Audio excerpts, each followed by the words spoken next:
So, good morning, everybody. My name is Thomas Caffrey Oswald. I'll be today's moderator. First of all, maybe just to say a welcome to everybody for joining us today, whether you're joining us in a morning, afternoon, or an evening slot. As I said, my name is Thomas Caffrey Oswald. I'm an executive with the Small Foundation, which is a Dublin-based family foundation which supports initiatives that improves the business ecosystems that proliferate income opportunities for those in extreme poverty, focusing on rural sub-Saharan Africa. And I'll be moderating today's session. Before we kick off, I'd encourage everybody who's listening in today to enter their comments or their questions that you might have in the chat. We're really looking forward to having a lively engagement with everybody listening in today. Today's session is called 5 Approaches to Forge Connections that Drive Entrepreneurial Growth and Resilience. And really what we'll be exploring today is the experience of what network solutions can bring to the challenges that we're going to be discussing over the course of this conference and beyond. Yesterday, we heard time and time again about the value of entrepreneurs' social networks and the value that they can add, whether that's hearing from peers about trusted service providers or in sharing details about mentors, investment opportunities, or new businesses. One of my takeaways from the session yesterday was the opportunity that networks offer in scaling. That is, networks helping us moving faster and further in entrepreneurial growth. As a funder in Small Foundation, we really recognize the value of collaboration and partnership to achieve the type of change that we see as Small Foundation would like to see. We see the need to support opportunities to spur connections, coordination, and collaboration across the business ecosystem that we support in sub-Saharan Africa. And networks are a key way of doing that. Today, we'll be hearing from 5 practitioners about various network approaches which demonstrate the value and breadth of variety that exists within networks, and hearing about some of the challenges which a network approach can circumvent. Each participant today will be speaking for about 8 minutes, and we'll have an opportunity to ask a few questions. And towards the end of the session, we'll be able to dip into more of a conversation around networks and the challenges perhaps that come with some of the work that we're doing. Today, we're joined by Wangeshi Murayuki, Peter Rigi, Davis Album, Ibrahim Abba, and Claire Stern-Gold. I'll provide a short introduction to each speaker now, and then we'll dive in. So Wangeshi is the founder and former country director of Invest in Africa, Kenya, but now leads Creative Métiers work across sub-Saharan Africa, working with locally led impact networks to unlock their potential to resolve complex social and economic challenges. She's currently developing the Creative Métiers strategy for working with local, regional, and global networks to align and focus key stakeholders, deepen member engagement, and strengthen relationships to catalyze system-level change that is sustaining and sustainable. Wangeshi brings 20 years cross-industry experience, including a key role with the Kenya Institute of Management. We're also joined by Peter Rigi. Peter is the co-founder and global director for the Center of Entrepreneurship and Executive Development, and has 15 years of experience working on economic development and private sector initiatives in emerging markets. Before launching Seed, Peter ran the business development unit for SEAF, an impact investor in SGBs, overseeing technical assistance for all of SEAF's portfolio companies. When he's not spending time with his family, Peter also works with outreach organizations that assist the homeless and ex-offenders in the Washington area. We'll also be joined by Davis Album. Davis serves as the global director of global partnerships at Stanford Seed. In this role, he works closely with Seed's global strategic collaborators and oversees the Seed Transformation Network, which is Stanford Seed's community of entrepreneurs across Africa and South Asia. Prior to his current role, Davis worked in operations and research roles at Stanford Seed and played a pivotal role in expanding Seed's footprint in East Africa and India. Before this, David also worked as a project manager for Stanford's Global Supply Chain Management Forum, overseeing the implementation of a multi-year and multi-million-dollar research study based in Zambia. We're also joined by Ibrahim Abba. Ibrahim is a multilingual economist and private sector growth specialist with an 18-year international track record of enterprise development and management consulting success. He's the founder and president of Enterprise Value Accelerator, a social enterprise providing innovative solutions that stimulate and facilitate entrepreneurs' access to the competencies, markets, and capital essential to the emergence and growth of MSMEs that generate wealth and create jobs throughout Africa. Prior to that, Ibrahima was the competitiveness specialist at the Permanent Secretariat of the Steering and Monitoring Committee of the Accelerated Growth Strategy in Senegal's Prime Minister's Office, and a consultant and advisor to various international development companies. Ibrahima is passionate about agriculture and spends a lot of his free time growing fruits and vegetables on his farm. And finally, we're also joined by Claire Sterngold. Claire is the community manager for the International Trade Centre's youth entrepreneurship platform, Ye Community. Since 2017, she's been working to enhance the capacity of youth entrepreneurs in developing countries to access networks, tools, resources, and mentors, and to provide opportunities for additional exposure to enhance young people's capacities to build scalable enterprises. In her role with the International Trade Centre's Youth and Trade Programme, she also works closely with various ecosystem actors to ensure programs, policies, and services are tailored to youth. Claire is also the host of the MentorWise podcast, along with David Coleman, and she holds a master's degree in cultural and social anthropology from the University of Amsterdam. And Claire is also an avid hot sauce connoisseur. So without any further ado, we'll turn first to Wangeshi. And Wangeshi, I'll invite you maybe to speak for a couple of minutes about your work with Invest in Africa. Over to you. All right. Thank you very much, Thomas. And good morning, ladies and gentlemen, and good afternoon, depending on where you are joining from. I'm joining from Nairobi, Kenya.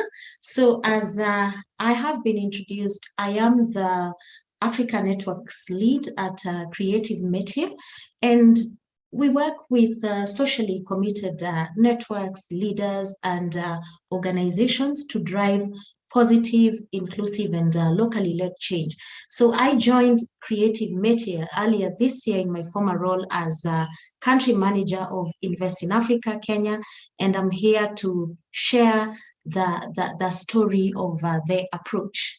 So I was involved in setting up Invest in Africa in Kenya as a private sector initiative from 2015 with the objective of driving economic growth through local content, job creation, and by improving access to markets, access to skills, and access to finance for small and medium enterprises in Kenya, or SMEs. So we created a robust digital platform to connect SMEs to opportunities offered by our partners at Invest in Africa in order to achieve our vision. And this is a platform that has continued to play a key role in enhancing trade here in Kenya by providing better access to markets, to skills, to financial and other needed interventions for SMEs. So by 2019, the Invest in Africa Kenya initiative had really grown into a dynamic entity, having created a support ecosystem for SMEs, bringing together different actors, so ranging from corporate buyers, financial institutions, we had business development service providers, we had development partners, we had government actors, among others, all coming together to support SMEs together with other stakeholders. And this was the approach of Invest in Africa in resolving the current SME fragmentation, the fragmentation of the ecosystem for small and medium enterprises. So we had, by 2019, onboarded 2,800 small businesses across different sectors that were on this digital cross-sector platform. So the challenge that we had at that point is that our membership was really growing, and therefore this presented various challenges because it was so complex with thousands of members. So the first challenge that we had is that we were trying to be everything to everyone. Having brought together all these multiple stakeholders, we really struggled in articulating our purpose, our value proposition to the different stakeholders, and lacked a shared understanding with our members. And as a result, we struggled really in attracting the right partners. And another challenge was really understanding the needs of our members and effectively engaging our membership, because we viewed ourselves as service providers to the multiple stakeholders that we had, and these numbers were really growing. And our solution really came in, or we started seeing solutions when our thinking began to shift as a result of starting to engage with Creative Métier on the networks approach. we got to understand its potential in strengthening entrepreneurial ecosystems. And, because the networks approach provided us with a very new lens, a new way of looking at our work as we thought about how to practically apply the Converge model, which Creative Métier introduced to us, of the 5 Cs. So Converge have a simple model of the 5 Cs, which are clarifying purpose, convening people, cultivating trust, coordinating existing services, and collaborating for systems impact. And when we applied this model to see the connections across the massive network that we had built, for us, opportunities began to unfold slowly. And this approach was transformative in 3 ways. It was a huge solution for us in 3 ways, which I'm going to talk about. So first is that we applied this lens, the networks lens, by putting the mission or our mission at the center and focusing on bringing all these stakeholders together, our partners, our buyers, together, working in service of our mission. So when we did that, we immediately saw that we were all working to support one objective, the growth of entrepreneurs. And therefore, we invited our partners to contribute to this common mission. Remember, earlier I'd said that we were trying to be everything to everyone, and we really struggled in aligning all our members to a common purpose. And it was this clarity of purpose that enabled us to articulate our value proposition to the different members. It became clearer, and this led to attraction of new partners. And that's when our journey really started.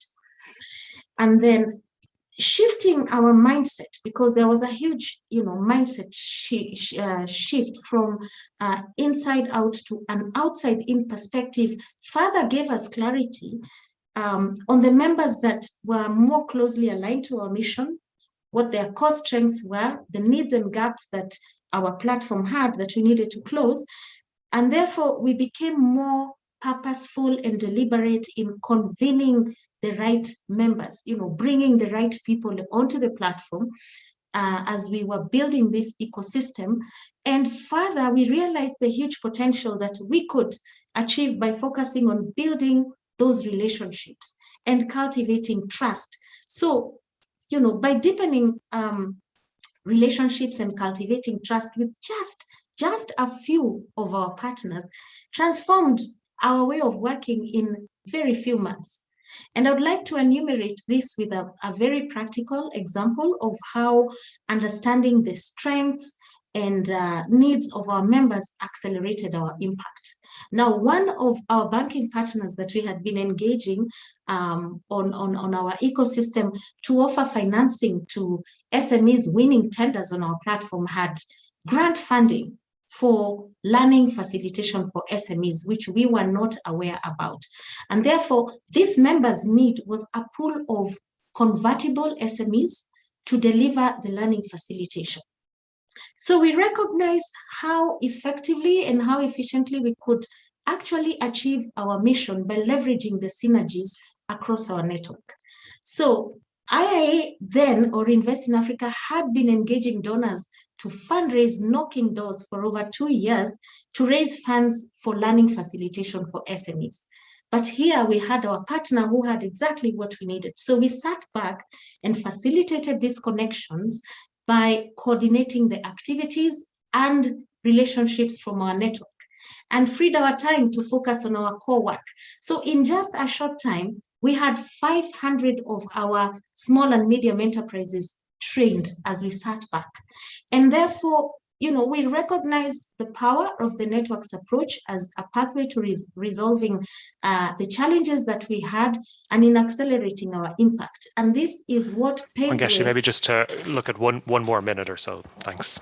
Sure. So this paved way to the transition of IIA from an organization to an impact journey, or rather to an impact network, which a journey that I was pleased to lead on. So really the opportunity to scale, I must say as I close, lies in understanding the needs and strengths of members and matching these strengths to resources and strengths or partners that are within a network, so that the network continually generates and delivers value to its members. So as we speak, IIA is coordinating and facilitating the relationships.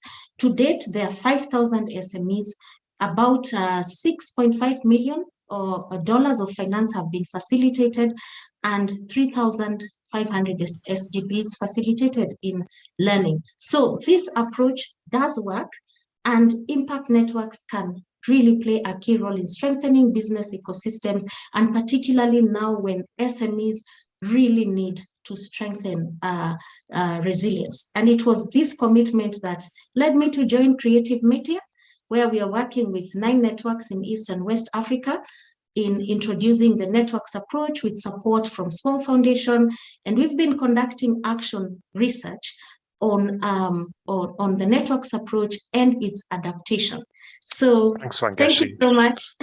Thanks. No, just maybe one question. You spoke about the understanding of needs of the members as being a kind of a key shift in the mindset, perhaps in that network journey. Maybe you could just speak very briefly about how you went about doing that. Was it engagement with the members on a kind of one-to-one basis, or how did you go about getting that kind of shared understanding and better understanding of the needs of the members?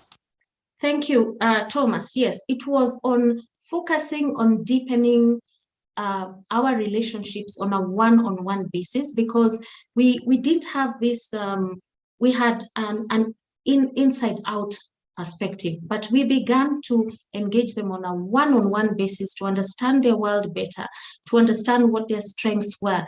And this only happened when we started to build trust and spending more time with core partners who were closely aligned to our work.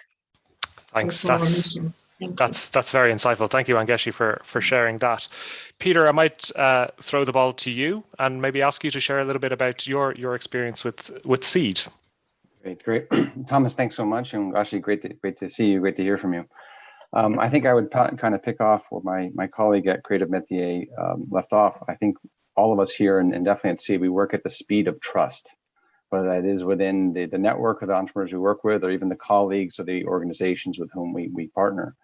And I'll just use 1 minute just to give just a kind of a little bit of a add-on to the background that Thomas gave, and then trying to get into kind of a key challenge that we've had in terms of scaling and kind of how we're approaching it. As Thomas mentioned, SEED, or the Center for Entrepreneurship and Executive Development, really is an outgrowth of the Small Enterprise Assistance Funds, or SAOF, which is an impact investor in developing markets.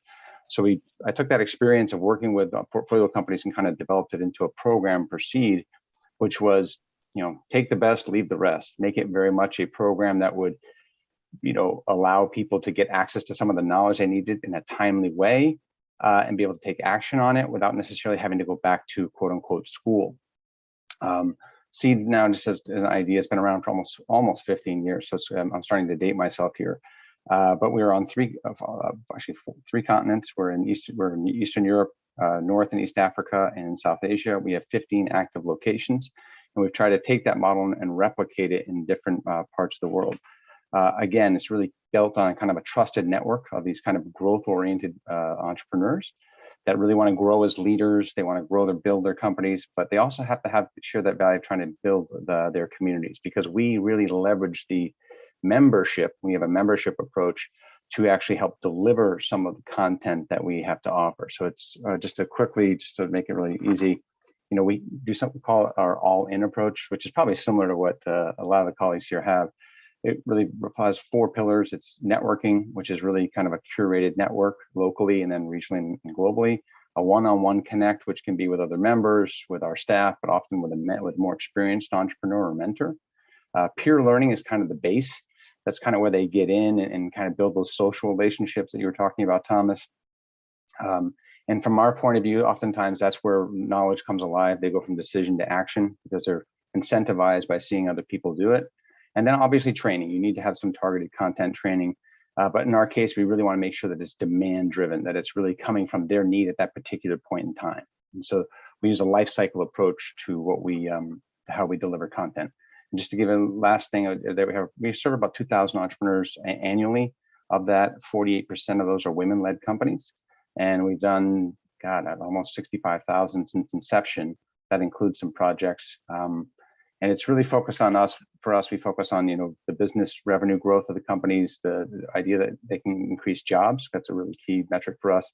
And really in terms of inclusiveness, to make sure that we are reaching other communities within the countries so that everyone realizes they have a place at this table. And I think in terms of what you asked me to talk about today, in terms of a challenge and a solution, right? Really, our model has been one as a membership one where I always like to use alliteration. I always say, if they pay, they stay, and then it really matters what they say, right? So in terms of telling their friends. So if they come in, they pay a little bit of something to be there. If they're staying around because they're getting value and they're telling their friends, you're doing something right. So even if it's a development program, you really want to keep kind of a business kind of customer focused approach if you can. And our challenge really came about in terms of growth. Was we have our center models, we have relatively small staffs, 4 or 5 people at a time in a particular location with complementary skills. And they were able to run, in our case, we had, if you think about technology or as a pendulum, we did a lot with kind of in-person delivery using peer groups, in-person meetings, using technology as needed. But obviously with COVID, we've had to move everything, as everyone else has, to a technological platform and how you replicate that. And so for us, it was a question of, can you recreate the magic of what you had in person, and also the idea of replicability?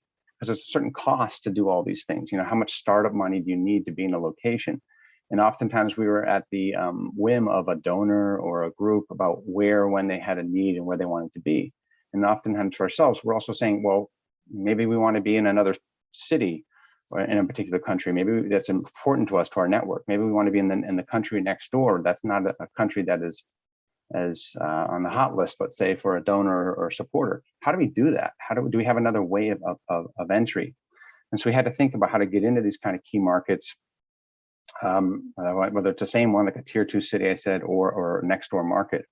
And so part of the solution we developed, and this is, I give a lot of credit here to the Argidius Foundation, who has been a partner of ours for a number of years, and gave us kind of the room to breathe and think about how we would do this. Is we came up with an approach we call our partnership approach, which really leveraged our hub and spoke model. So we had a lot of countries where we're located, we had a hub. We were in a capital city. We had a bit of a membership or cohorts running there, but we couldn't get out to the cities that were a few hours away. And so we came up with and developed a chapter model, which was really built on the peer learning. So I can call it seed light. It's kind of a little bit like that, like a way to get in, get part of the network, get the feel of the network, but also having connections to the capital city, which could be in person, and in cases now it's very technical, using Zoom or technology to do it. So it was a way to kind of get out there and provide some value to companies that were needed, that had some of the same needs as the ones in the capital city, but didn't have the abilities to connect. And I think so we're really building that out, that kind of hub and spoke model. But I think another one was just about partnerships. I think the big learning for me was we didn't need to necessarily build it and they will come, that there are plenty of capacity development organizations in these markets, in some of these cities. Why aren't we trying to find ways to partner with them more, right? And that's always hard. Playing together with others is never easy, and whether it's in development space or not. But we have to have kind of shared goals and complementary skills. And so we've worked a lot on, which I can talk about later, with this partnership model, going into a market, how you evaluate a particular partner in terms of selection of the criteria. What's their network? Do they have the right kinds of companies? Do they have the right stakeholder connections with banks, investors, corporates, just associations? That would be helpful. Can we adapt or add on as part of the seed model, which is very much an experiential learning model rather than a kind of a course model? And if some of these pieces kind of line up, then you have the real opportunity for some replicability, and you don't need as much money to actually deploy. And I think that's a key thing as we think about resources being finite in the world, and we're obviously all competing sometimes for resources. Sometimes it might be good to go with a partner, to a funder, and say, here's an idea, here's how we can replicate something in a local market and won't be as costly. So thanks, Peter. Maybe just looking for the last minute or so. Yeah, don't worry. I knew you were going to come with that point. So I would just say, in terms of the opportunities for scale, what we realized is that we could get to these tier 2 cities. We could get into new countries if we were able to build out a bit of a partnership approach. I won't call it a franchise. We're not quite there. That would be a bit delusional, but we are on the trajectory of replicating, of documenting, and doing all of the behind the scenes work that people don't always see to make sure that our relationships, our formal relationships with other organizations, function in terms of them getting the right kinds of support, pathways to growth, but also at the same time, we understand that they're with this quality control and that it fits into our global system so we can share the knowledge among the area. So last thing I'd say in the last 10 seconds is some of the work we've done in, for example, in East Africa and Tanzania led to a chapter and an outgrowth in Uganda. Some of the work we did in North Africa led to an opportunity in Southeast Asia. So it's about trying to build on what we've learned. So I think with that, I'll stop there. I think I'm at the end of my 8 minutes. Thanks, Peter. Thanks for sharing that experience and lots to dig into there. I have a question from the audience on a very technical piece, if you wouldn't mind answering that. It's from Katja Segala, and apologies if I've mispronounced that name. Is what do you use as the online platform for the networks? Are you using an existing social media structure, or have you designed or are you using a special bespoke platform? Yeah, we are a couple of things. I would say in terms of the media outreach, all kind of off the shelf ones that are out there in terms of how we communicate, whether it's a WhatsApp or whether it's a Facebook or things like that. But there is a system that we're using internally that we basically for our internal sharing among with partners, especially around content, videos, and I can share that in the chat. I'll grab the name and put it down for what my colleagues are using. But there's one that we have internally where we share a lot of the content, the know-how among our staff and our partners, and then publicly with the entrepreneurs, it's because ours are driven more at the local level. A lot of times we're using Zoom, and we're using Teams, we're using other kinds of public platforms. Thanks, Peter. That's great. And maybe moving from one seed to another, Davis, I might invite you to jump in now and share a little bit more about Stanford Seed. Yeah, thanks so much, Thomas. And yes, the seed with a C to a seed to an S. So good morning, everybody. It's great to connect with all of you from here in the middle of the night in California, though I was just realizing I don't have it quite as bad as Peter probably, where it's really, really the middle of the night on the East Coast of the US. I'm honored, though, to be here beside all of you, these amazing panelists and organizations today. So I'll start by providing some context about us at Stanford Seed. First, our full name is the Stanford Institute for Innovation in Developing Economies. Stanford Seed is sort of a phonetic acronym. We were founded at Stanford University 10 years ago. We're based at the Graduate School of Business, which is one of 7 schools here at Stanford. And our mission, Stanford Seed, is to partner with entrepreneurs in emerging markets to build thriving enterprises that transform lives. So since 2013, we've offered our flagship program, which is called the Seed Transformation Program, to leaders and their teams across Africa and South Asia. And through the program, we support SMEs in their growth as they try to create jobs, create new product and service innovations, create greater prosperity in the markets where we work. Some more context about the program. The one-year program combines teaching by Stanford faculty who travel, sessions by local experts, workshop delivered by our staff, along with peer support, mentoring, and networking. 180 entrepreneurs participate per year per cohort, and there's one cohort per year. It's a very high-touch program. We invest a lot in it. And at the end of the one-year program, each entrepreneur finalizes with what we call a transformation plan, which is their plan for growth coming out of the program. So I also want to point out we do have significant infrastructure. We have 3 global offices with staff that help deliver our programs, 1 office in Accra, 1 in Nairobi, and 1 in Chennai in southern India. So we have this high touch program that we deliver every year, and our challenge became apparent pretty early on. We learned that it takes a long time to achieve the impact that we seek. Our transformation program, as I mentioned, ends after 1 year. And at that point, we sort of let the entrepreneurs loose and kind of lost a lot of the connections to them. So 3 years after our founding, so this would be 2016, about 5 years ago, we hypothesized that seeding and cultivating an alumni network would generate more impact from us and create more long-term value for our entrepreneurs, and also cost-effectively extend our support over time. So in 2016, we launched the Seed Transformation Network alongside our program alumni at the time, which we had about 100 in number at the time. Today, there are over 1,000.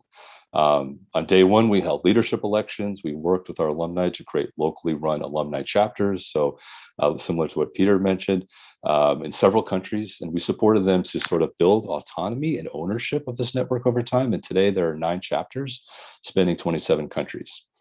The network we built offers opportunities for our alumni to engage in continuous learning, locally customized chapter events, investor workshops, well-being activities.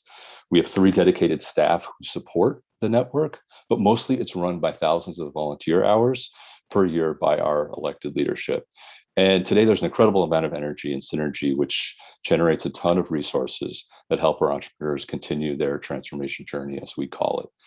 So while most of the activities are self-planned and directed by the chapters, we supplement it from Stanford. So we try to find a balance. We offer student interns, for example, pro bono consultants to those who remain active.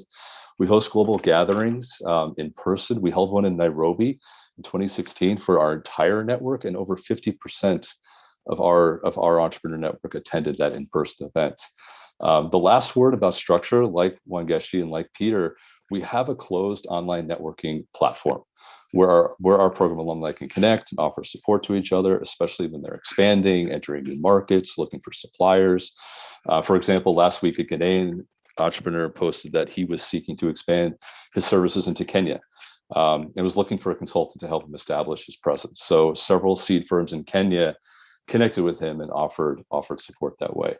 So there's a lot of mutual support. So pivoting to the results of this development of our entrepreneur network, and how do we know that this investment on our part was effective?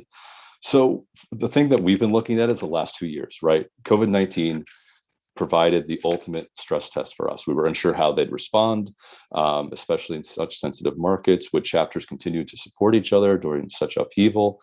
And we discovered that not only did this 4-year-old network survive, but it actually thrived. Our chapters increased their programming. Our original design of nurturing autonomously led chapters with strong leadership structures, coupled with some support from us, created an environment where they could nimbly respond to the impacts of COVID locally. Dozens of programs were executed on topics like business continuity during crisis, managing HR challenges, stress management, and more. And all of these were much more impactful than what we could offer because all the content was localized and adapted to the conditions in each country. And just some survey data to throw out there, because we do survey our entrepreneurs pretty frequently. 41% of our alumni took advantage of this programming during COVID through their chapters. And we saw a huge increase in activity on our online platform. And during this time, 39% of our network conducted some type of business with each other. As they reported. So a little more data to share just to put this in perspective. In the first months of the pandemic, 74% of our entrepreneurs experienced declines in revenue. But with the support of Seed and the network in the subsequent 6 months, we think entrepreneurs were able to take aggressive action to boost their top line and reduce expenses. And by September 2020, so 6 months later, 50% of our alumni reported doing better at that time than they had been a year ago in September 2019, before the pandemic. So today, we continue to support this network, but to be honest, it's mostly self-sustained. Our chapters are not only supporting each other's growth at a high level, but they're also giving back to us in a way we couldn't have imagined 5 years ago. So that's been a really interesting finding to us as well. So they come back and share knowledge to our current classes of entrepreneurs in our program. They serve as subjects for case studies. They deliver practical knowledge that Stanford faculty could not do themselves. And as it progresses, it becomes more and more cost effective for us. We've reduced our budget for supporting the network over time because it's more and more self-led, and there's more impact being created at the same time. So just in closing, I'll say that, we believe through our experience over the past 5 years or so that this type of solution can be scaled by other organizations by focusing on a few key building blocks that generate long-term value for entrepreneurs. So first, offering a stream of knowledge transfer so entrepreneurs can engage in lifelong education, cultivating a mutual support ethos so entrepreneurs can learn from and support their peers, maintain a robust network of volunteers, which has been key to us to extend the impact of organizations like ours at a very low cost to us as well. And, in summary, we think these building blocks can lead to self-sustaining ecosystems that can provide long-term value and amplify the support that organizations like ours can provide over time. So I'll stop there, Thomas. Not at all. That's brilliant. Thanks so much, Davis. We have a few questions from the audience, and I'll throw one at you, which is, what incentivizes the volunteer network leads, and to what extent do you need to intentionally cultivate and support that?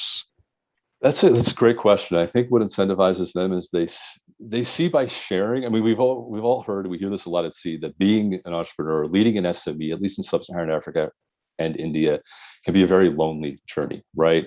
Where are the peers they can trust and rely on? And by going through the program that we offer, we try to build a lot of that trust. And then they realize the value in keeping that network connected and leaning on each other, and running business challenges off each other, and getting feedback and support from each other. So I think that's one huge incentive. We provide them with benefits to keep them connected in a way. So I mentioned we offer pro bono consultants, we offer continuous learning sessions, we offer Stanford Business School interns to come work in their companies for the summer. So there's a few things that we do to sort of incentivize them, but I'd say most of it is driven by themselves. They see the value in the connections to each other. And as they grow, the connections that we offer across the regions, a lot are expanding across Africa into South Asia. And when they can leverage those connections to enter a new market, that's where they see the payoff. Yeah, we often talk about networks being an ideal place to balance the self-interest with the shared interest. And it seems like the structure that you have is very responsive to that. We have another quick question, if you have a quick answer for it, which is, what are the main challenges you see in the continuing evolution of the network? Oh, that's a quick question, huh? Not an easy one. It is not an easy one. We went through an exercise the other day where we were thinking about what are the storm clouds on the horizon for this network. What are we not thinking about? One challenge we have is that there's very active chapters and not so active chapters. And how do we deal with that over time? Because a bit of competitiveness sets in, and we have a South Asia chapter that's super active, and then some across Africa they're not as active. So how do we deal with that as it grows? How do we continue to source leadership? Because it is a huge commitment. These entrepreneurs are running their own businesses, but they're giving a ton of time to mobilizing these chapters and running program, et cetera, et cetera. So there are probably more I can talk about, but those are a couple that popped to mind. Thanks, Davis. That's brilliant. We'll turn to Ibrahima next, if that's all right, Ibrahima, and tell us more about EVA. We don't seem to be able to hear you, I'm afraid.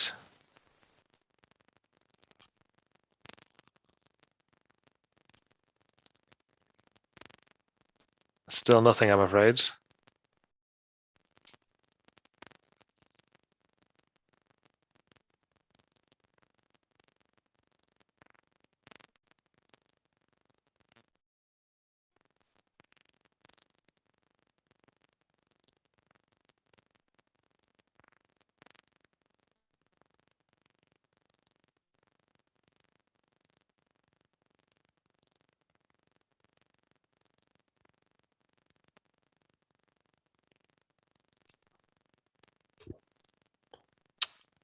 Claire, would that be all right if we jumped over to you? Yeah, sure. That's fine. I feel like Davis has already said everything that needs to be said. So maybe I will sound a bit repetitive here, but we face many of the same difficulties. So just to reiterate once again, my name is Claire Sterngold, and I am the Yay Community Manager at the International Trade Center. For those who aren't familiar with ITC, as we call it for short, ITC is a joint agency of the United Nations and the World Trade Organization. I'm calling in today from Geneva, Switzerland. And the Yay community is a product of the Youth and Trade program, where, as the name sounds, we specifically focus on supporting youth entrepreneurs and aspiring youth entrepreneurs in developing countries. So the Yay community, YE exclamation point, which just stands in for Young Entrepreneur Community, is a global community just for youth entrepreneurs, connecting them to one another and to a network of stakeholders who can support them. With Yay Community, youth entrepreneurs have access to what we call a one-stop shop for resources, events, online opportunities, mentoring, e-learning, all tailored with youth entrepreneurs in mind and with the aim of supporting them in building sustainable ventures. The Yay community really is aimed to enhance the opportunities of youth entrepreneurs and to better connect them to one another. But as others have been discussing chapters, this online community is better supported and is really backed by offline in-person chapters, which connect the global online community to local customized in-person support. And by setting up these chapters, ITC is able to connect with youth entrepreneurs both at a global level and at a local level. The Yay community and the Yay chapters allow us to gain critical insights into the struggles and the needs of aspiring youth entrepreneurs, as well as active youth entrepreneurs. However, as has been mentioned by others, in building this global platform, we learned that the global is not enough. In speaking directly with youth entrepreneurs, we came to learn that in-person engagement with network experts, with materials, and with one another is essential. Youth entrepreneurs that we speak directly to on a regular basis felt that a real interconnected community could make them stronger, could help them to build their businesses in a way that online activities could not. So it's through these direct consultations with youth entrepreneurs that we aim to set up the Yay chapters. So the Yay chapters, as others have mentioned, is a scalable solution to fostering more interconnected youth entrepreneurship ecosystems by putting local partners and youth entrepreneurs in the driver's seat. These chapters are jointly led and managed by young entrepreneurs and local entrepreneurship support organizations, also known as ESOs or BSOs to some, such as hubs, incubators, or accelerators, and in certain instances, trade promotion organizations and nonprofits. They provide ITC with a clear link to local institutions and organizations, youth entrepreneurs and partners, which further feed into the development and the expansion of the Yay online platform. Yay chapters provide community, and this is essential. This is a network where youth can overcome the boundary between the local and the global, the online and the offline. By working closely with these ESOs to build a Yay chapter, ITC also empowers local partners to provide services tailored to youth and to work with those partners both locally and globally in doing so. ITC empowers these local actors to act as multipliers on the ground and to connect to ITC's expertise, as well as that of other local partners and to youth in their country. And by working directly with youth entrepreneurs as our focal points in the country, we actually have a name for these guys. We call them Yay advisors to ITC. We empower youth to build networks and to act as local leaders to enact change. So why did we decide to set up these chapters? What was the problem? Well, as mentioned, global solutions often aren't tailored to local needs or responsive to the demands of youth. This can be in terms of the struggles that they face with digital connectivity, with language, with specific regional or bureaucratic red tape, you name it. So furthermore, the solutions implemented by development actors can often come in a top-down manner and presume to know the issues that youth face firsthand. And although in many instances they might be correct, the Yay chapters do not instruct youth on how best to build a network and carry out various activities.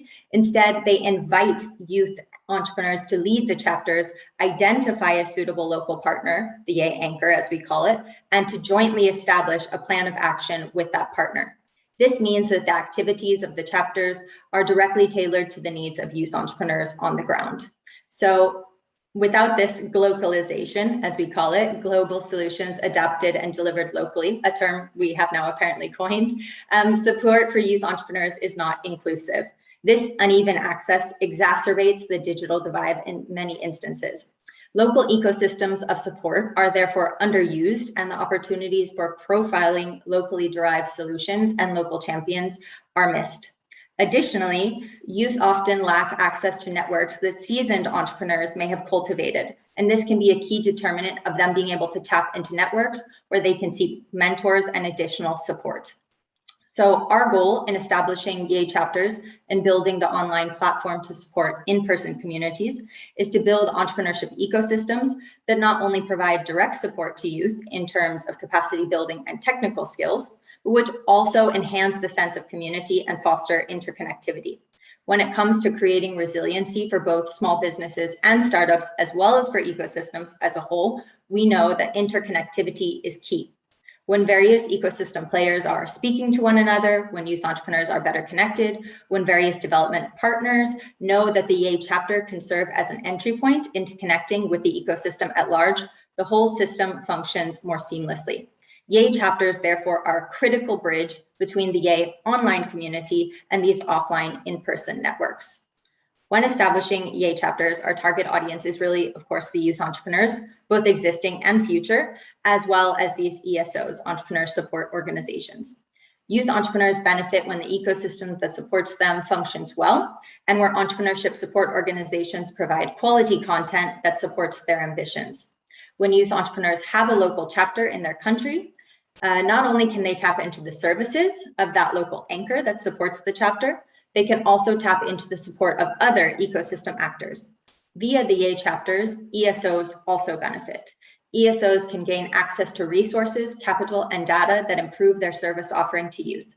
They also build the networks, skills, and credibility to connect their beneficiaries to international experts and potential partners. And when support organizations are empowered to connect and collaborate amongst one another, they are able to attract more youth to their programs. This stimulates the local economy while increasing the network value of the community to the existing youth beneficiaries. At the ecosystem level, the YAY chapters therefore bridge silos between ecosystem players to nurture an interdependent and self-organizing web of support. Where YAY Maybe just chapters look for the last minute or so, Claire, sorry. Yeah, no problem. So where these chapters are existing, ecosystem actors are connected, and the ecosystem as a whole provides a coherent portfolio of services that is linked to the local reality of young entrepreneurs and appropriate for each stage of their journey. Just some metrics for you guys. As of 2021, YAY chapters are active in 17 countries, connecting more than 10,800 youth entrepreneurs and collaborating with 15 local organizations to serve youth entrepreneurs in areas ranging from trainings on financial literacy to legal guidance to dealing with failure. They have held more than 60 events since the pandemic struck, ensuring that youth entrepreneurs remain connected and supported throughout this difficult time. And they've connected the YAY advisors to various opportunities, such as speaking during the World Intellectual Property Organization IP Day Summit, the G20 GPFI Forum, the WTO Public Forum, and many more. And finally, I'd like to close with saying that, of course, as many others have said, this opportunity is scalable because it works via local partners and is determined by the needs and the wants of a young entrepreneur and a network partner. But also it's powerful in that by creating these chapters, they have a direct link to a UN agency. And this is really important because it shows them that their inputs are valued and that their voices matter. It gives youth entrepreneurs and local partners a seat at the table where they are maybe often overlooked and their needs are often overlooked by large donors. So to end, it shows that we are listening. Thank you. Thanks, Claire. I thought one of the really interesting points that you were making was about the value of interconnectivity between the various players on the ground. And I just wanted to get a sense of, is there a way that you guys are approaching the measurement of this? Is there a way that you're keeping tabs on how to kind of increase that, making sure that's moving in the right direction to lead to all the, I suppose, all the positive benefits that you were mentioning as a result of that interconnectivity? Yeah, so we do work with the anchor organization to actually track who they've been able to partner with, but also in many instances, we are able to actually facilitate those partnerships. One example is working with the Lex Mundi Pro Bono Foundation. They work with a network of legal firms, and we've been able to connect many of those legal firms to our partners. So we call ourselves at the Youth and Trade program kind of a super connector. So we provide the impetus to connect the anchor on the ground, and then they build the collaboration with that partner. So in those instances, we obviously know who we've connected them with, and in other instances, the anchor is reporting back to us on the events and the partners that they've engaged for those activities. Thanks, Claire. There's a question in from the audience as well, which is, what do those interactions look like between the various youth networks and the UN agencies? What does this look like in practice? Yeah, great. So I don't want to give away insider secrets, but we're definitely looking at a way. I mentioned, we've been able to provide them with many opportunities for speaking slots. One of the kind of critical, let's say, outcomes was that recently one of the YEA advisors was placed onto the EU Youth Sounding Board, where he is able to directly provide inputs to EU policymakers on youth-focused policies. So we're able to work with these advisors because we know that they're leaders in their ecosystem, because we work closely with them into these high-level positions. But also, of course, because we have these chapters, other UN agencies are coming directly to us and saying, look, I'd like to carry out a series of activities. I'd like to connect with your chapters on the ground and see if it meets their needs. And then they're liaising directly with the advisors and with the anchors to see if this is something that can be useful to the young entrepreneurs on the ground. So again, we're playing this connector role, but it's really the youth and the anchors that are saying, yes, no, this works for us. This is not necessary, or this is going to be super impactful in our environment. Thanks, Claire. Ibrahima, let's see if we can get some insight from EVA. I think we can hear you now. I hope this is better now. Can you hear me? Much better. Thank you. Yeah, perfect. Okay, great. Excellent. So thank you very much, Tom. Thank you, everyone. I'm so happy to be here, surrounded by all these great people. I mean, congratulations to all of you for all the great work that you do. Maybe start by, I'm very, very pleased to be here and honored to be here. So maybe start by just, how all this started.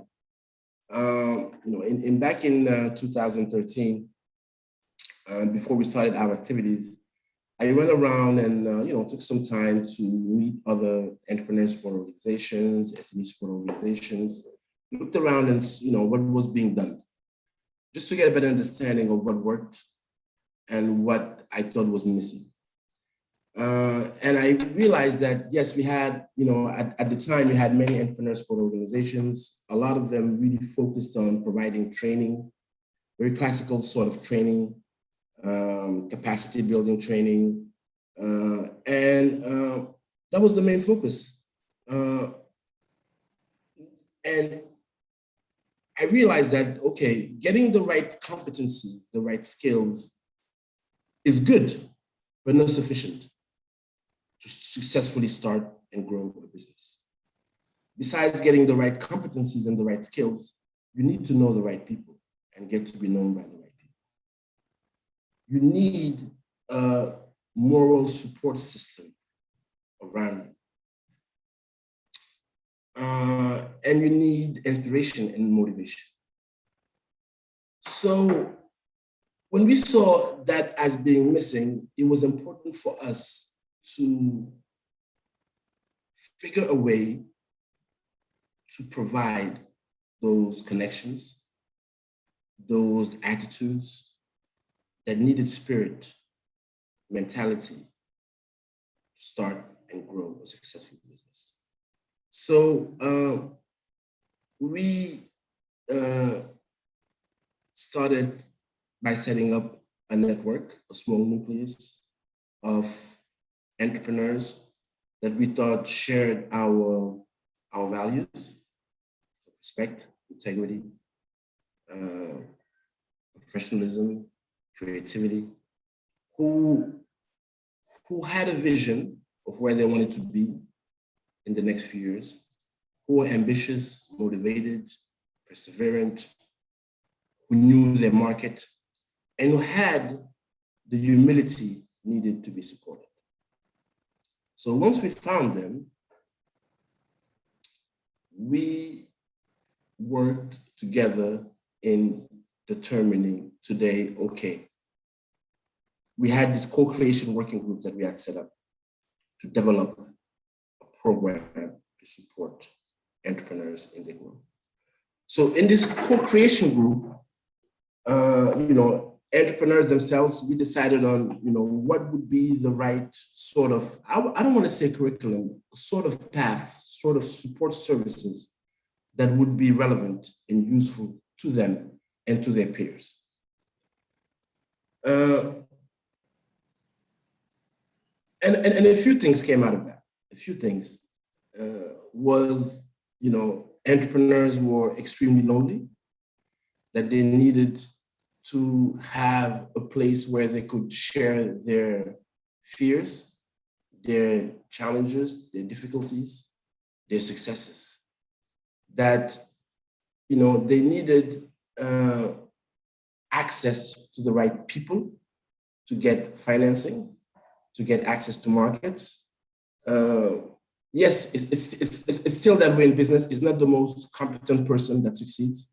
It's not the smartest person that succeeds. Sometimes it's the person that just knows the right person that succeeds. It's not fair sometimes, but you know, you have to get known by the right people. And how do you get access to those people, to those decision makers? And how do you get, you know, that 5 minutes to pitch what you have to present and what you have to show? How do you get that meeting with the decision maker at a financial institution?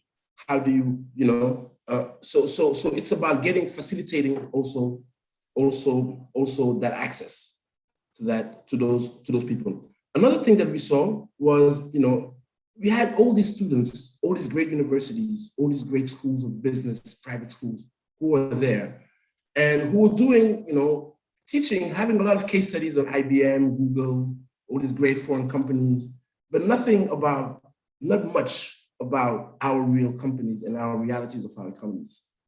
So we were like, okay, how can we get all these smart people to start thinking about our issues of our SMEs, the challenges of our SMEs, and how do we, you know, have all these smart students that come out of the schools want to work for these SMEs or want to start their own business instead of wanting to work for this great company like Orange or Sonatel or Socosim or any other great big companies that are here. How do we do that? So, you know, we came up with a set of services, a set of programs that we thought were adapted to meeting all those needs. One thing was that we focused our capacity building approach, not only on helping entrepreneurs get the technical skills, the business skills, but to get the personal skills that they need to succeed. How do you manage your time, manage your emotions? How do you communicate better, more effectively? How do you convince more effectively? How to have, you know, how to manage better your work-life balance. So we started working on that first. And how do you believe in yourself to know that you can succeed? That was very important for us. That was the first element. The second element was that, okay, all these business capacity building, business skills, capacity building programs were very were too, I don't want to say too fancy, but too not simple and accessible and practical enough for many of these entrepreneurs who did not have time to have a 1-week marketing seminar on how to sell a product.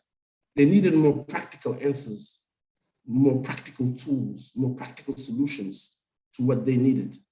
So it was about how do we have these capacity building, I want to say practical training workshops where entrepreneurs can get the basics, the fundamentals that they need, understand the importance and the relevance of the subject matter, learn from the experiences of others who have been working on that, and quickly access the minimum basic skills that they need in that area and know that they need more and want to, and build, you know, that desire to learn more and want more.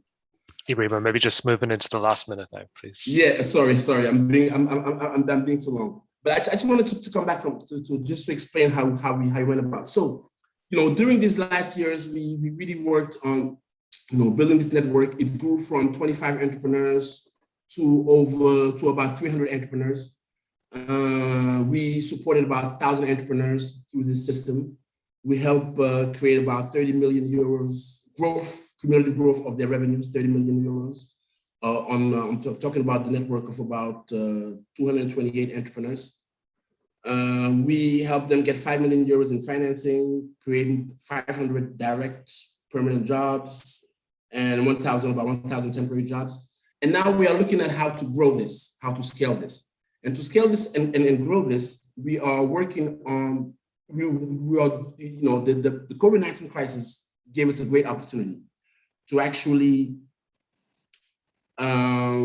capitalize on ICT to deliver, to create, promote, deploy, monitor, and evaluate our entrepreneur support program. So now we have built this digital platform that uses all our learnings to help entrepreneurs access the competencies, the markets, and the capital needed to grow. We want to make this available to all entrepreneur support organizations that want to use it, actually. That's very important for us because that's how we see our potential for growth and our potential to scale. Because at term, we want to build this international community, actually, of entrepreneurs who share, grow, and learn and succeed together. So I'm sorry I spent so much time explaining how we get to that point, but it was very important for us. And we have learned that really, the knowledge sharing, peer support is very important. And today, our peer support system is well incentivized through a time banking system that we have introduced, where, for example, in the network, you give 1 hour of your time to support one entrepreneur. You gain 1 hour that you can use throughout the network to get support from another entrepreneur. So it's quite innovative. I know time banking has been used by other entrepreneurs, but today we can say that we are really pioneering some innovation around using time banking as a key incentive to promote peer support between entrepreneurs. Thanks, Ibrahima. I just have maybe a quick question. At the very start, you mentioned a kind of a shared sense of development or a shared sense of trajectory for the entrepreneurs. How do you support and tend to that, I suppose, shared sense, that shared purpose? Is it something that you spend a lot of time engaging with the entrepreneurs on, or is that something that, I suppose, bubbles up organically? Is the network, I suppose, self-selecting in that sense? Well, first of all, it's about who you bring in the network. You know, we are not I would say a public service. You know, we don't just because you want the service, you are part of the network. You have to demonstrate some key values, some key aspirations. And if you demonstrate that, you are part of the network. And if you have that in you already, I think it's easier to share and grow. But you have to be committed to this knowledge sharing before being part of the network. You have to share a certain set of basic values, and you have to demonstrate your willingness and your desire to grow with others. Thanks very much, Ibrahima. I have one question here from the audience, which is your geographical footprint. What is it today, and where are you planning to expand geographically beyond, let's say, the online offering? Great. I mean, today really, we want to first grow more in Francophone Africa. Yes, first.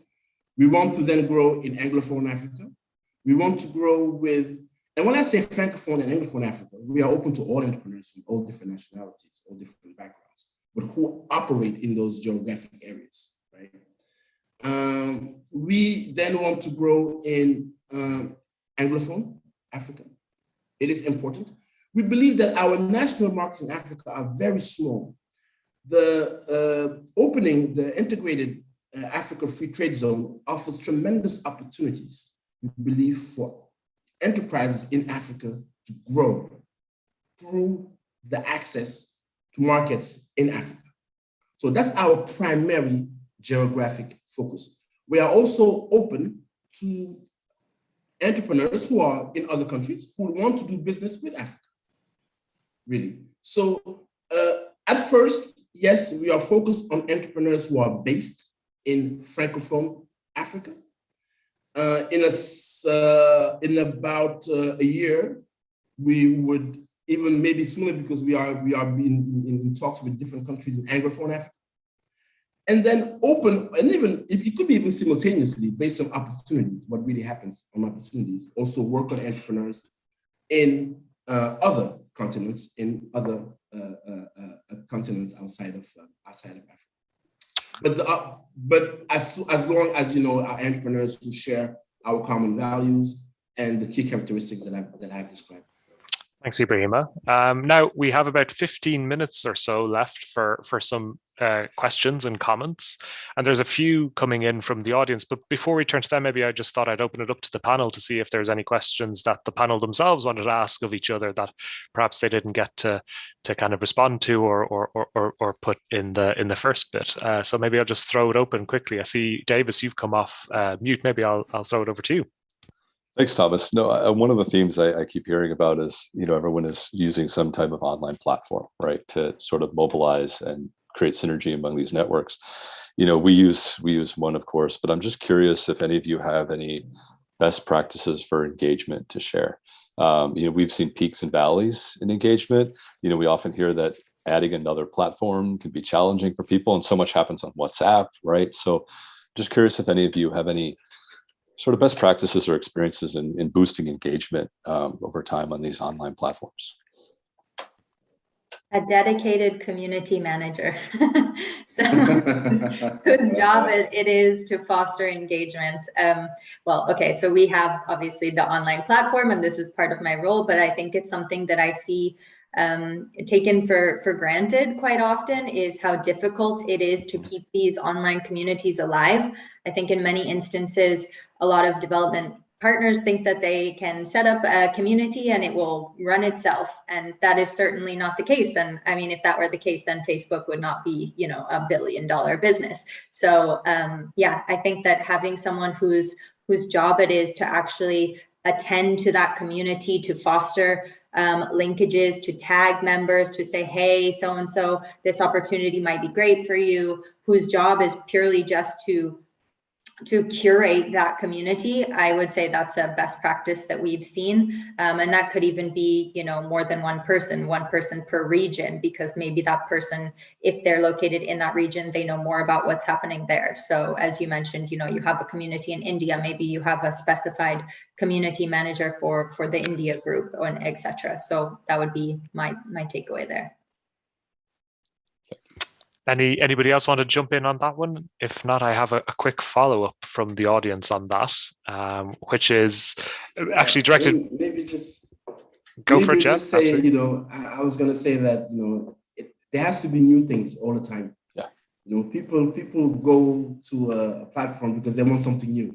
You go to WhatsApp because you want to see your new messages. You go into Outlook because you want to see your new messages. You go into Facebook because you want to see new posts. So you have to just, find a way that every day or twice a day, 3 times a day, there's something new and people are eager to log in to see what's new. Makes sense. Wangeshi, I saw you came off mute there. Did you want to come in on that question? Yes, I just wanted to add on to some of the tools. I came across a very nice engagement tool called Hivebright. I'll perhaps send to David just to have a look and explore. It really facilitates connections and very well suited for alumni networks.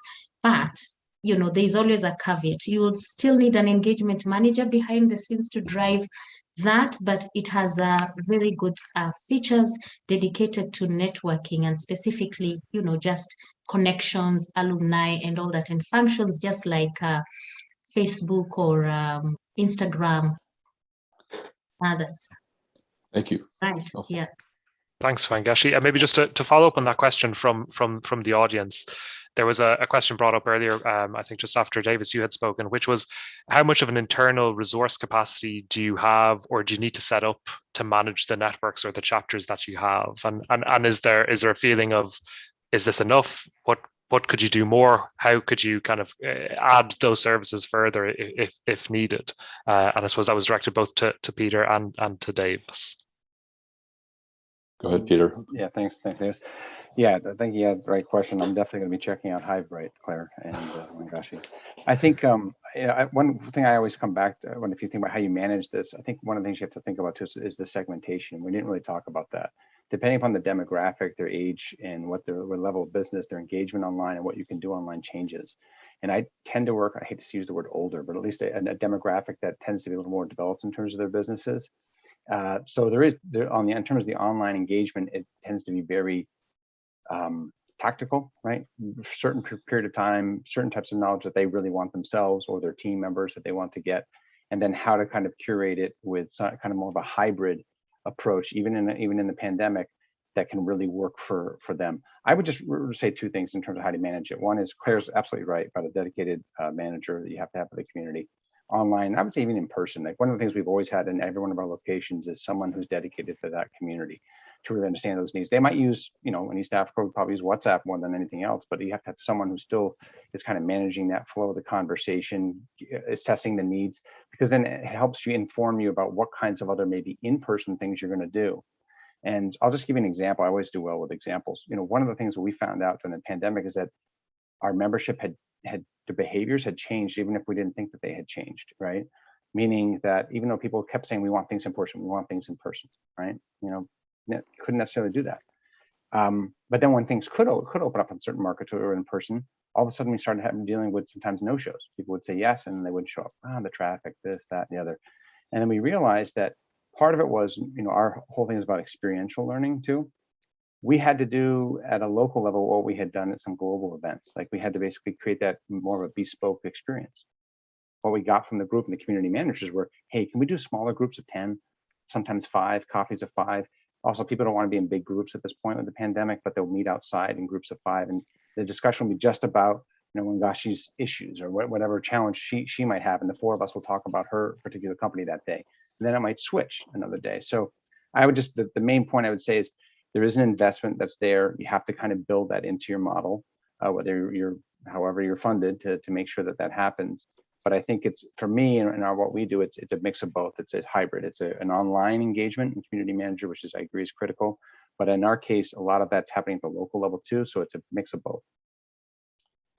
And Thomas, maybe I'll also jump in on the question about resourcing for to sustain kind of these chapters over time. I mean, in our case, we just made the decision to invest at the beginning. So we did invest a bit more at the beginning, right? To seed events, to host gatherings, to really kind of get the energy going with these nascent chapters. And honestly, over 5 years, our financial support has decreased every single year because they are, not only are they self-managed, but they're self-funded now. So these chapters have even opened bank accounts. They pay for their own events. They have registration fees for their own events. When we host a big gathering, they pay to support the cost of the event. So, I mean, our investment though, man hours is important. So we have 3 staff who maintain the network and the connections in our regional offices. But I think the key is investing up front to build that synergy and build that, and once you gain that traction and you've hit sort of a good pace, you can pull back. That's been our experience. And so every year we've sort of declined our investment. Thanks, Davis. There was a question earlier on around the intangible benefits of membership, so things like networking and peer learning. And I thought maybe if anybody has any experience of how are you measuring those intangibles, or can you measure an intangible? But how are you measuring those pieces around networking? Is there any ways that you have found that are particularly useful, or continue to demonstrate that value, I suppose, both to the members and perhaps to other partners or funders? I'm not sure if anybody wants to jump in on that. Maybe I can give it a try. Well, we organize different networking activities for our members, and we have some basic metrics that we use. Each year we do an external independent evaluation of our relevance, effectiveness, impact, efficiency, and sustainability. And we need data all year round to be able to do that, to do those evaluations. So we have a pretty strong monitoring system. But in terms of, there are some indicators that we can track, right? But some things that you cannot track, and you have to maybe through stories that we hear back from entrepreneurs, through testimonials, that we can get a sense of what is the value behind the services that we provide. But for example, basic elements that we can measure is, for example, the level of satisfaction, right? The net promoter score, for example, right? Would you recommend this to it's not perfect, it has its flaws, right? Those are, for example, basic tools. We ask them, if it's a networking event to a financial institution, with a financial institution, did you get to, we had questions about, did you get to learn more about financing opportunities? Would you pursue? We have questionnaires that we use, basic questionnaires just to follow up. But many of the benefits of networking are difficult to measure because it doesn't happen instantly, right? First you make a connection, then you interact, then you build a relationship, then you build trust. And that's a process that happens over time. So if you conduct a networking activities today, right, the benefits cannot be measured just, the same day or the next day. The benefits happen gradually, based on the level of interactions and different elements, right? So it's a tricky one. It's a tricky one. It's a very tricky one. I mean, we hear some great stories and hope it's the same for everyone, right? But it's hard to really measure the effectiveness, of networking activities on the spot. For sure. No, absolutely. Wangechi, I saw that you came off mute. Did you want to chip in? Yes, I just wanted to chip in to mention that at Invest in Africa and also with Creative Métier right now, we came across new tools developed by small foundation and partners that we started exploring and being implemented, and we've continued to build this into our networks practice, where there are a couple of tools and resources that have been developed by a small foundation where Thomas is a member of the team, and there is a toolkit that networks can actually learn from and utilize. But one of just the areas that I wanted to just talk about, because this incorporates a number of tools, as Ibrahim has mentioned, evaluation and participant surveys are just one of them. But because of the invisibility and intangibility of the network, these tools are very, very helpful in capturing the data. And there are 4 specific tools. I know we really don't have time, but the tools are designed to help you measure both the interim outcomes, which are short term in terms of how the network is operating, and also longer term outcomes. So there are 4 specific tools. I'm sure Thomas might want to share more on the link for that, but it gives you the opportunity as a network coordinator to explore and see what tool really works from your connections. These are social network analysis tools that can capture your connections. There's one that can help you to evaluate your network, your network administration, coupled with the participant surveys. And there is also a dashboard that can help you to track the collaborative activity. And it's part of what we are really trying to encourage and support networks to incorporate as part of the evaluation. Thanks, Wangechi. Thanks for sharing that. And absolutely, Small Foundation has some resources available. Happy to send those around. I'm afraid we're very close to the end of the session, and I thought maybe I just reflect on some of the points that were made, and maybe just to start by saying a huge thank you to Davis, to Claire, to Ibrahima, to Wangechi, and to Peter for sharing your experiences. I'm sure they'll all be open to catching up outside of this session in the platform and sharing more about their experiences if people are interested to hear more. Maybe just to say, I suppose networks, like I said at the start, offer that opportunity for collaboration. I think lots of the examples we heard about today demonstrate where that can occur both at a global and at a local presence, where we can have that marriage of kind of best practice, of global expertise meeting the needs of local entrepreneurs. And I think that networks provide such an important kind of connective tissue in serving that need. I think the point around values such as trust and collaboration, that really did come through very strongly for me. And I think we have lots of examples where we are moving at the speed of trust, or balancing that self-interest with that shared interest, and using that as a way to kind of drive and generate the interest in the networks. I think also crucially important and kind of raised on a number of the speakers today is the need to kind of engage with the membership, and whether that's providing assistance with soft skills, whether it's continuously fresh and new training, whether that's online, whether that's in person, whether that's hosted through a kind of an online platform or through a dedicated resource, that touch point is so vitally important. And maybe just to say that network investments do look different and maybe feel different from others. But I suppose that is kind of part of the richness of kind of the stories of change that we've heard today and the results that have been seen, and their opportunities to scale exist. So maybe I'll just say a quick thank you again to everybody for participating, for joining us today, and to the speakers again for sharing their rich and varied experiences. Thanks, everybody. Thank you all. Thank you. All the best. Take care. Thanks, Yes, thanks. everyone. Bye.